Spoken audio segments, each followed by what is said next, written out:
Break के बाद आपका स्वागत है। चेंजिंग फेस ऑफ एजुकेशन, आज इस विषय को हमारे साथ आगे बढ़ाएंगी डॉक्टर प्रेमलता, जो मेंबर है दिल्ली वेस्ट डिस्ट्रिक्ट फोरम से। आपका स्वागत है हमारे शो में। लेकिन आपसे पहले मिस्टर वर्गीस जो है, मैं उनसे एक सवाल पूछना चाहती हूँ। मिस्टर वर्गीस, नैनन साहब जो हैं बहुत गिल्टी फील कर रहे हैं because he is dragged you into this. No, he's not guilty. I have told you the realities. I also have faced the same problems. हाँ। Still facing लेकिन इन्होंने आपको बोला था आपके बच्चे के एडमिशन के लिए उस इंस्टीट्यूट में। No, they were classmates and we are neighbors too. Okay. And we know right from about 10-15 years we are friends. Did you know anything about the No, institute? only what Mr. Nayan said. I saw the prospectus. That's the only thing I have seen. वही हम बोला, इसलिए तो हमने उसको भी बोला, दूसरा 2-3 दोस्त को भी बोल करके एडमिशन। आज आप उनके लिए रिस्पॉन्सिबल फील कर। But no, we are getting justice By seeing the prospectus, I thought that this justice is मिला one of है। the best courses as well as one of the best college. Okay. But as far as the premises is concerned, What does your child do today? now she is working the call center in Bangalore. Okay. She is doing the same course from Symbiosis through correspondence. Okay. This is already she has started. But she has lost out on time. Yes, 2 years. 2 years? Yeah, 1 year she wasted here, and another 2-3 years because of financial constraints, we could not go for another course. Oh my God. आपके बेटे ने कितना समय खोया शिक्षा में? How much time? After 1 year, I immediately took admission in Symbiosis. उसमें हम ले गए, बिकॉज हमको पता था इसमें कुछ होने वाला नहीं है, इसलिए तो हम सिम्बियोसिस में एडमिशन लेकर के we completed within 2 years. Inderpreet, तुमने कितना समय गवाया? नहीं, मेरा समय तो ऐसा खराब नहीं हुआ। मुझे उसी साल में ही एडमिशन मिल गया था दूसरे कॉलेज में। एक्चुअली मैंने दूसरे कॉलेजेस में एंट्रेंसेस दिए हुए थे, तो मेरा इस कॉलेज में रैंक आ गया था, तो मुझे इस कॉलेज में फिर बुला लिया। अच्छा डॉक्टर साहब, कुछ लोग ऐसा कहेंगे कि पॉसिबली कि इंद्रप्रीत के केस में शायद उसको फीस वापस मांगनी नहीं चाहिए थी, क्योंकि उसने एडमिशन तो ले दिया, क्लासेस तो शुरू कर ली, फिर रिफंड किस लिए? देखिए, इसमें हर केस में स्थिति अलग होती है। आप ऐसा नहीं क्लेम नहीं कर सकते हैं कि आपने एक बार एडमिशन लिया और थोड़े दिन बाद आप कहें कि हमें ये रिफंड दे दीजिए, तो उसमें सर्कमस्टांसेस के ऊपर डिपेंड करेगा कि आप किस हालात में वापस मांग रहे हैं। ऐसा कोई आकर कहे कि हमारे बच्चे का मन नहीं लग रहा, उनको पार्क नहीं अच्छा लग रहा, या स्कूल में झूले नहीं है, तो ये कोई कारण नहीं है जिसके लिए हम कहेंगे कि आप रिफंड ले लीजिए। इंद्रप्रीत के क्या कारण थे? इनके कारण थे कि इनको अगर कोई बेटर अपॉर्चुनिटी मिलती है किसी को, तो बेटर अपॉर्चुनिटी को अवेल करने का चांस तो हर स्टूडेंट को चाहिए। दूसरा स्थिति ये थी कि बिल्कुल ठीक टाइम पे उन्होंने अपना विड्रॉल पैसा मांग लिया। इंद्रप्रीत, अगर वही बिल्डिंग जो तुम्हें एडमिशन के वक्त दिखाई गई थी उसी में तुम पढ़ती, वही प्रैक्टिकल लैब की फैसिलिटीज तुम्हें मिलती, तो तुम क्या कॉलेज बदलती अपना? जरूर बदलती, इसमें तभी भी बदलती, क्योंकि इसमें फैकल्टी मेंबर्स वगैरह भी कोई नहीं थे। टीचर्स पढ़ाने के लिए नहीं आते थे क्लासेस में। अगर कोई आता भी था, एक दिन दूसरा आता था, अगले दिन कोई और आ गया, तीसरे दिन कोई और आ गया। डॉक्टर साहब, कोई लॉ है कि हम टीचर्स को बांध के रखें टाइम टेबल से? अब स्टूडेंट्स की तो बात भूल गई, आजकल टीचर्स के लिए टाइम टेबल की जरूरत है। नहीं, देखिए, हमारे पास जो जिन चीजों पर हम फोकस करते हैं वो है हमारा सर्विसेज। स्टूडेंट्स पे करते हैं एंड इन रिटर्न वो सर्विसेज लेते हैं कि उनको पढ़ाया जाए। If there is any deficiency in services, सेवा में कोई कमी है, तो वो कमी ये हो सकती है कि टीचर अपॉइंट ही नहीं हुई, या टीचर प्रॉपरली क्वालिफाइड नहीं है।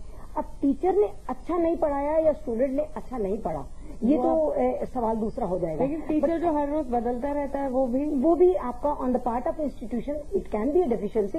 बट हम आपको ये बता दें कि यहाँ पर हम जो बोल रहे हैं, इसका अभिप्राय ये नहीं है कि हम जो कह रहे हैं वो सर्कमस्टांसेस जब कोर्ट में आपके कागज आते हैं और कोर्ट में जब देखा जाता है तो वो डिफरेंट पिक्चर होती है। तो इसको आप ये मत मानिए कि इसका फैसला कर रहे हैं, हम ये बता रहे हैं कि ऐसे सर्कमस्टांसेस में ऐसा होता है। तो इस तरह से हम अपना व्यू जैसे आप कह रहे हैं कि टीचर्स बदलते हैं और अगर फ्रीक्वेंटली टीचर बदलते हैं, फैकल्टी मेंबर्स अच्छे नहीं हैं, अब इसको एक डिस्ट्रिक्ट फोरम में प्रूव कैसे किया? नहीं, यही बात तो हम लोग बोल रहे हैं कि आप टीचर अच्छी नहीं है और स्टूडेंट अच्छा है, ये कैसे प्रूव करेंगे?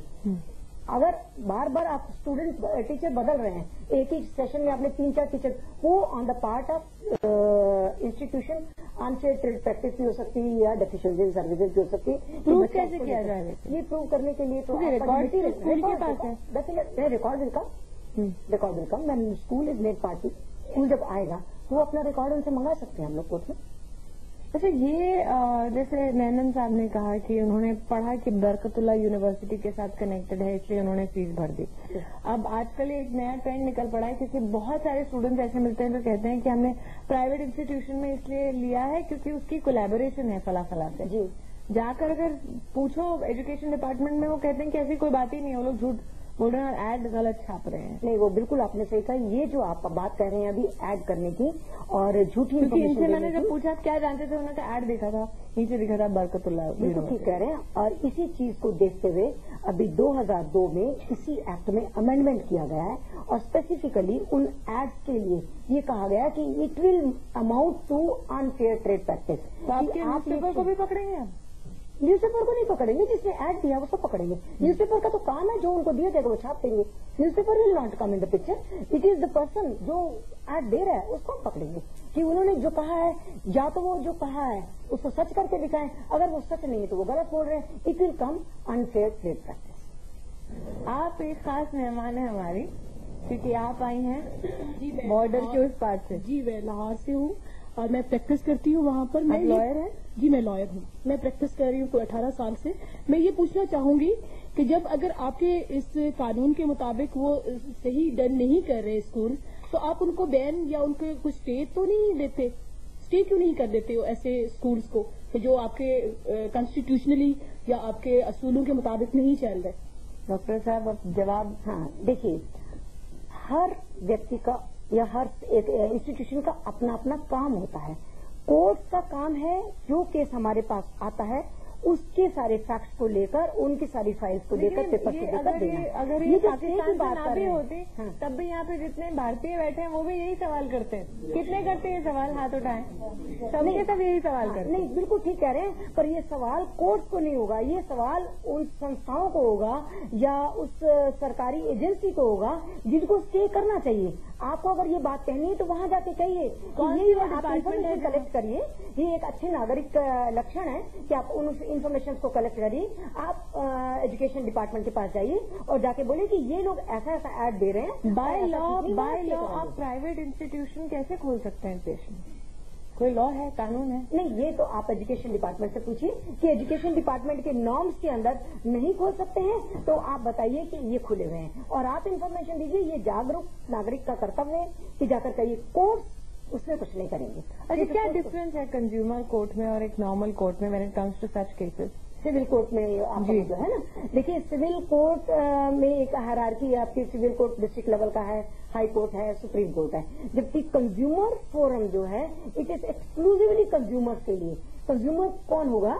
जो पैसे देकर गुड्स खरीदेगा, चीज खरीदेगा, और जो पैसे देकर सर्विसेज खरीदेगा, और फिर इन ड्यू कोर्स उनके अगेंस्ट अनफेयर ट्रेड प्रैक्टिस कोई होती है सर्विस। आप ये कह रहे हैं कंज्यूमर होने के नाते मैं आपके कोर्ट में एक अर्जी नहीं दाखिल कर सकती कि अगर ऐसा ऐसा हो रहा है ये आप इंस्टीट्यूट बंद कर दें?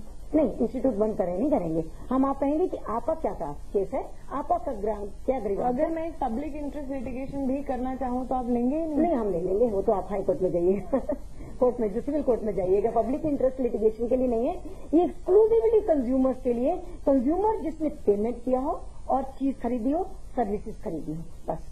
Can I disturb? हाँ, बोले। कंज्यूमर फोरम में यही फायदा है क्योंकि हम लोग को सिविल कोर्ट में जाने से we have to appoint a advocate, you have to spend again money on that, but here you can argue yourself, there is no money involve in that, you know. Even हम Inderpreet has a lawyer, है ना? आपकी lawyer है, वकील हैं आज यहाँ पर, आप हैं इंद्रप्रीत की लॉयर। अब कह रहे हैं कंज्यूमर कोर्ट में लॉयर की जरूरत नहीं है। फिर ऐसा तो सही कहा है उन्होंने कि कंज्यूमर कोर्ट में लॉयर की जरूरत नहीं है। पर्सन अब इंडिविजुअली केस को फाइल कर सकता है, प्लीड कर सकता है। फिर आप कंज्यूमर कोर्ट में इंद्रप्रीत की मदद के लिए, क्योंकि एक्चुअली ये मेरी रिलेटिव भी है, मेरी सिस्टर की बेटी है, तो ये एविडेंस की स्टेट मेरे पास आई थी कि इनको कुछ प्रॉब्लम्स हो रही थी, तो फिर मैंने। आपका नाम? My name is Mrs Harjeet Kaur. अच्छा हरजीत, एक बात बताएं, आप तो खुद एक पेशेवर वकील हैं। हाँ जी। आपने अपनी भांजी को सफर होते देखा है, तो आपने खुद क्यों पब्लिक इंटरेस्ट लिटिगेशन फाइल नहीं किया?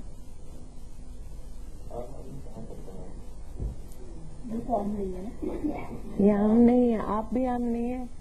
हाँ, मैं हमको बिल्कुल नहीं। ये अच्छा है हमारे देश में।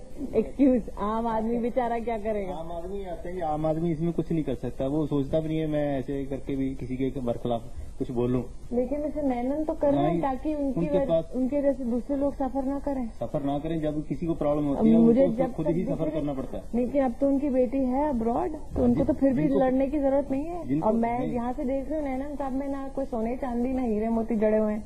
नहीं वो तो ठीक है, मगर जिसको प्रॉब्लम होती है खुद को ही सफर करना पड़ता है, दूसरा देखता रहता है। जब उसको प्रॉब्लम होती है फिर वो दौड़ता है। तो आप ही कह रहे हैं मिस्टर नैनन आज बोले हैं कि मेरी मदद करो, आप में से कोई मदद नहीं करेगा? मदद कोई नहीं करने जाता। करेंगे? ये देखिए, आपको नहीं लगता हम सिटीजन्स की भी रिस्पॉन्सिबिलिटी होती है, हर चीज हम कोर्ट पे थोप देते हैं?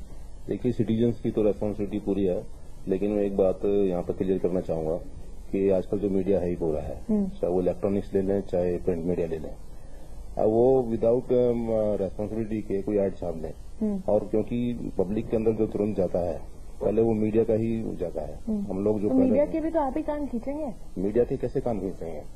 नहीं, इसके लिए लॉ होना चाहिए, क्योंकि अल्टीमेटली कंज्यूमर तो यही है। नहीं कंज्यूमर है हम लोग, लेकिन मीडिया के कान हम लोग कैसे खींच सकते हैं जब तो उसके ऊपर कोई लॉ नहीं बना हुआ, कोई ऐसा नहीं बना हुआ। तो आपको लगता है कि सबसे पहले अखबार को जाकर इन्वेस्टिगेट करना चाहिए कि जो उस अखबार में ऐड छाप रहा है वो ऐड सही है कि नहीं? नहीं, लेकिन उनको पूरा उसकी ऑथेंटिसिटी देखनी चाहिए ना, क्या एजुकेशन डिपार्टमेंट से वो लोग रजिस्टर्ड हैं या नहीं है। Is it possible? डॉक्टर साहब इसका जवाब दीजिएगा एक छोटे से ब्रेक के बाद।